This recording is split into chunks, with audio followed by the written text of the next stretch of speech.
30 days business challenge. ఈ రోజు నుంచి ఒక 30 డేస్ వరకు నేను బిజినెస్ ఛాలెంజ్ చేయబోతున్నాను. అంటే ఈ 30 డేస్లో నాకు డైలీ ఎన్ని ఆర్డర్స్ వస్తున్నాయి, ఎంత ఇన్కమ్ వస్తుంది అని చెప్తాను. ప్రాఫిట్ అండ్ లాసెస్ వచ్చేసి నేను మంత్ ఎండింగ్లోనే తెలుస్తుంది, మంత్ ఎండింగ్లోనే చెప్తాను. ఈ ఛాలెంజ్ చేయడానికి రీజన్, నాలాగా స్మాల్ బిజినెస్ ఎవరైనా చేయాలనుకుంటే థ్రెడ్ బ్యాంగిల్స్ అనే కాదు, ఏ బిజినెస్ అయినా స్టార్ట్ చేయాలనుకున్న వాళ్ళకి కొంచెం యూస్ఫుల్గా ఉంటుందని ఈ ఛాలెంజ్ చేస్తున్నాను. అండ్ మన ఛానల్ ఎవరైనా ఫస్ట్ టైం చూస్తున్న వాళ్ళకి చెప్తున్నా, నేను రా మెటీరియల్ సేల్ చేస్తానండి. Thread bangles making, invisible chain kit, jewellery making. అంటే బేసిక్ నుంచి ఎవరైనా జ్యువెలరీ మేకింగ్ బిజినెస్ స్టార్ట్ చేయాలనుకున్న వాళ్ళకి మన ఛానల్ అనేది చాలా బాగా యూజ్ అవుతుంది.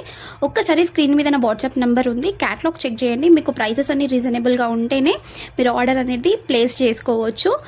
డే 1లో నాకు 4 ఆర్డర్స్ వచ్చాయి. So total value 2363 rupees. దాంట్లో 270 రూపీస్ షిప్పింగ్, అంటే టోటల్ అర్నింగ్ వచ్చేసి 2093 రూపీస్. ఇది అర్నింగ్ మాత్రమే, ప్రాఫిట్ కాదు. నేను ప్రాఫిట్ అనేది మంత్ ఎండింగ్లో చెప్తాను. Thank you for watching.